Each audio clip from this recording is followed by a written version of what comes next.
Use customer-centric business practices to supersize and grow your business. Sharon Horne-Ellstrom here. And today we're going to talk about the importance of really focusing on your customer. I'm going to cover 5 strategies, 5 ways, and 5 things to make sure you're doing in your business to prove to your customers that you care about them and that you're focusing on them. I'm going to share just 5 quick companies. I'm trying to do this very quickly today, that we know and have heard of and how they have used this to their competitive advantage and have supersized their businesses. They're all huge companies and names that you have heard of. And I'm going to just share quickly the area that they have really honed in on of these 5 strategies to help them grow and supersize your business. You don't have to do all 5, but if you do all 5, you're really rigging the game in your favor. So number 1 is, of course, understand your customers. Understand your customer base, your desired customer base. What are their pain points? What are their problems? What solutions do you have that you can provide with them? What are their preferences? What are their desires? What kind of buying experiences do they expect and want? How do you do this? You research your target audience. You research the people that you're here to serve, and then you give them what it is that they want. And then the next one is in the way they want it. You want to enhance the customer journey and streamline your processes from the absolute first time they hear about your company to the after the purchase. After the purchase, we want to continue to stay in contact with people, right? But we want to map out all of our touch points and our processes so that we know from the customer's perspective. One of the first things I've ever done when I work with a new customer or a new client is I pretend I'm a customer and I work through their processes and their systems backwards. Why? Because it gives me a different perspective and it quickly and clearly identifies the gaps in the customer experience or the gaps in whatever process we're analyzing and auditing and looking at, because all of our processes need to be continually improving, and that especially includes how we interact with our customers and the experience they have with us. And you'd be surprised at how many companies have never even thought about the customer experience. They just make a product, sell a product, have created a service and a process, and they just sell that service and process. And they don't ever look at it from the perspective of the customer and how they feel and experience the process of doing business with you and your organization. Thirdly, we want to cultivate customer feedback. We always want to be learning from our customers. I say this all the time. People will tell you and show you everything you need to know about them if we open our eyes, open our ears, if we ask and then listen to the answers. People aren't really secretive about what they want and how they want to be treated. They're pretty open and honest about it usually, but we have to be willing to listen. So we have to listen to our customers. We have to get feedback through different mechanisms, through survey, through reviews. You know, nobody wants that scalding review, but usually there's an element of truth in there. Maybe it's not the customer is always right, but there is some truth from that person's perspective. So we want to be considering and saying, okay, well, what can we learn from this? We want to look at reviews. We want to look at different types of communication, and we want to set them up so that people can interact with us. Maybe we want to interact with us in a more private place than online, right? Than in social media review sites like Yelp and things like that. Fourthly, we want to empower and train our employees.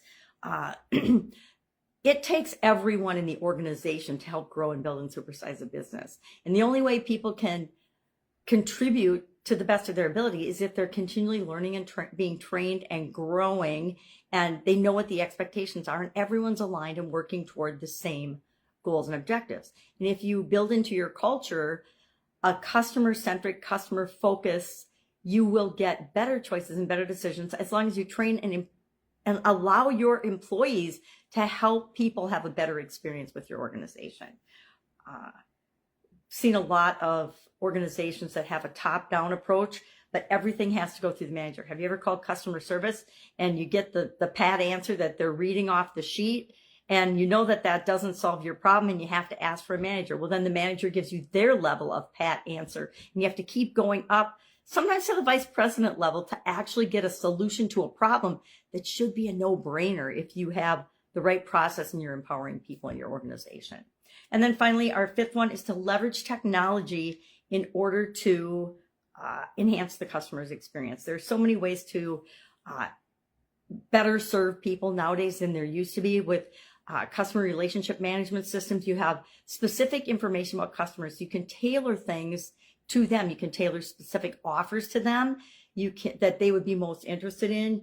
You can offer them automation tools. We can use automation tools to do a lot of this communication nowadays. So those are the 5 areas. Again, they're understand your customer base, know what they want, know how to speak to them, enhance their journey of the customer experience, provide a way to get customer feedback, and then act on that feedback in a positive way. Yes. And then 4th, train and empower your employees so that they have the ability to help give people a better experience with your organization.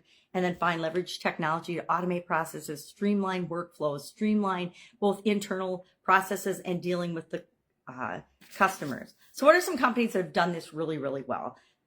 I'm going to name them quickly and then just share one thing that they've done really well. Amazon, relentless focus on the customer's experience and the customer's shopping and buying experience. They have a review system that is second to none. I think they're probably the leader in how to do reviews and product reviews.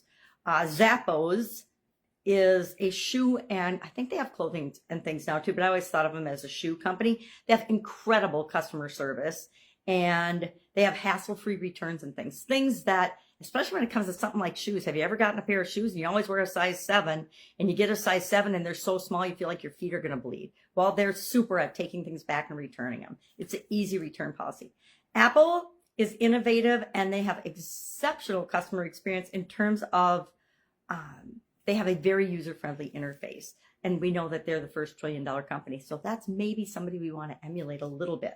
Starbucks has a great they are super at customer preferences, having a warm greeting and welcome, depending on your shop. Some of them aren't so friendly, but they're supposed to be friendly.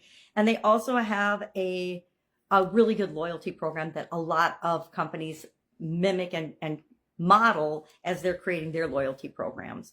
And then Airbnb is the final one that I want to talk about. And they allow you to create your own travel experience. They disrupted the entire travel industry and lodging industry.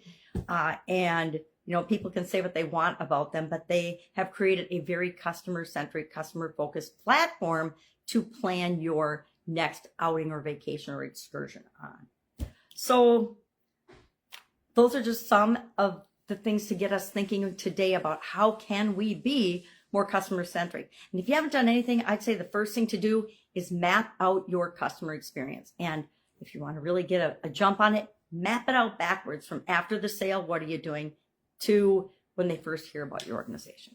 All right, that's it. Have an awesome day. If I can help in any way, just ask. Otherwise, focus on your customers. Have an amazing day, and I'll, of course, be with you tomorrow.